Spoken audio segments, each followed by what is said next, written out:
المذيعة المصرية قصواء الخلالي كتبت امبارح بوست على صفحتها بتستغيث فيه برئيس الجمهورية من تعرض شقيقها لحملة مداهمة والإلقاء القبض عليه في وقت مبكر بدون ما تعرف سبب هذا الأمر. وكتبت بوست طويل بتحكي فيه عن إنها بتتعرض لظلم شديد بقاله أكتر من سنة بسبب هي مش عارفاه. لكن هذه المذيعة كانت يعني ملء السمع والبصر فترة طويلة، وهي إحدى المؤيدات بشكل كبير وواضح وصريح للنظام في مصر. الحكاية ببساطة بتتبين خيوطها بأنه قصواء الخلالي عملت موقع اسمه ايجيبتك، موقع أخبار، ورئيس مجلس إدارة هذا الموقع هو أخوها منذر، ورئيس تحرير هذا الموقع هو صحفي معروف اسمه أحمد رفعت. إيه اللي حصل؟ الموقع نشر خبر عن رئيس شعبة الدواجن اسمه سامح السيد، بيقول فيه أو بيتطرق فيه إلى ظاهرة بقت موجودة في مصر دلوقتي، وهي ظاهرة الفراخ السردة اللي هي رديئة وبتتباع بشكل معين، وفراخ فاسدة في نهاية المطاف، وبتتلون بلون وبتحقن بمية عشان تبان إنها أكبر من حجمها. وخرج الراجل في عدد من وسائل الإعلام سامح السيد بيتكلم فيه على هذه الظاهرة وبيحذر منها، وبيتناول ازاي يتم تحذير المستهلك من الوقوع في هذا النوع من الدواجن الرديئة. فالموقع بتاع ايجيبتك نشر هذا الخبر منسوبا لرئيس شعبة الدواجن سامح السيد. بس سامح السيد ده هنا دي التركة يعني. سامح السيد ده رئيس شعبة الدواجن في الجيزة، فهو نشر صورة رئيس شعبة الدواجن في القاهرة اسمه عبد العزيز السيد. الصحفي اللي نشر الخبر أخطأ في نشر الصورة، فبقى مين اللي بيحذر؟ عبد العزيز السيد. عبد العزيز ده ما حذرش من حاجة، اللي حذر هو سامح السيد اللي هو بتاع الجيزة. فهم نشروا الخبر بناء على هذا اللقاء اللي ظهر فيه سامح السيد في وسائل الإعلام. لكن الصحفي أخطأ زي ما قلت في نشر الصورة، نشر بالغلط صورة رئيس شعبة الدواجن في القاهرة، والاتنين سبحان الله في تشابه، يعني عبد العزيز السيد وسامح السيد.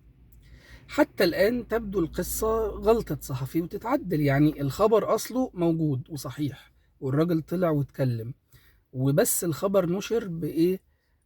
على لسان واحد بالغلط، لكن الواقع أصلها موجود. فعبد العزيز السيد اللي هو اتنشرت صورته بالغلط واللي مصرحش بحاجة تواصل مع أحمد رفعت اللي هو رئيس تحرير الموقع، وطلب منه ينشر تكذيب على لسانه إن أنا ما قلتش الكلام ده. وبالفعل تم نشر التكذيب وكفل حق الرد للراجل، وطلع الراجل نفى وقال لا مفيش حاجة والدنيا زي الفل ومفيش، والفراخ السردة دي حاجة مش يعني مش مشكلة خالص. التاني قال لا دي مشكلة كبيرة وظاهرة وبيحذر الناس منها. المهم حتى الآن يبدو الموضوع إنه عدى، وهو موضوع بسيط يعني حتى الأخطاء الصحفية مفيش حاجة يعني. لكن يبدو إنه لأنه قصواء واضح إن بيتم التنكيل بيها زي ما هي قالت في البوست بتاعها على مدار أكتر من سنة بسبب هي مش عارفاه، ويبدو إن هي بقت مش من الطائفة المرضي عليها في مصر لسبب أو لآخر. تم تضخيم الموضوع جدا. الراجل تقدم ببلاغ لنيابة أمن الدولة اللي هو عبد العزيز السيد ده، وبيقول فيه إن بيتم نشر أخبار كاذبة وإن في مشكلة وده بيسيء لسمعة الثروة الداجنة في مصر، وإن كده الناس هتقلق وإن إحنا هنثير الفزع بلا داعي. فتم إلقاء القبض على رئيس التحرير أحمد رفعت، وعلى رئيس مجلس إدارة الموقع منذر اللي هو أخو شقيق قصواء، وبشكل طبعا مفزع جدا. طريقة يعني بيروحوا بدري جدا في وقت زي مسمى زوار الفجر، يعني الشرطة بتداهم قوة وملثمة ومدججة بالسلاح وبتثير الفزع بشكل كبير، وقبضوا على الراجل. المهم بعد تفاصيل الموضوع تم يعني إخلاء سبيلهم بكفالة 20,000 جنيه لكل منهم، ويعني إيه ظهر الموضوع بشكل أو آخر إنه بيبدأ يتلم يعني. لكن ما يسلط الضوء على هذه المشكلة هي فكرة البنية القضائية والمنظومة الإجرائية للضبط والإحضار والتعامل. في مشكلة حقيقية بتحصل لما يبقى في شخص أنا عايز أنكل بيه.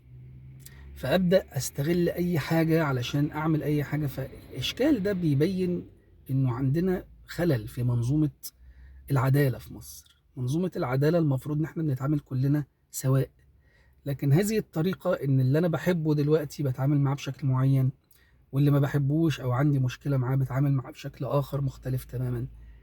ده إشكال كبير في منظومة العدالة في مصر، ويجب مراجعته، لأنه الحقيقة ده إن دل فإنما يدل على أننا قدام مشكلة كبيرة في طريقة النظر للمواطن المصري ومراعاته. هذا الشخص ما عملش حاجة، أو يعني حتى لو عمل، ما المفروض يعني ما فيش حبس في قضايا النشر، ده وفقا لقانون تنظيم الصحافة. مش هتحبس مش عشان جبت صورة حد غلط بقيت بأسيء لسمعة الفراخ في مصر. فده إشكال كبير الحقيقة، واللي حصل ده يمكن بيبقى مؤشر بس بيقول لك إن في حاجة هنا غلط.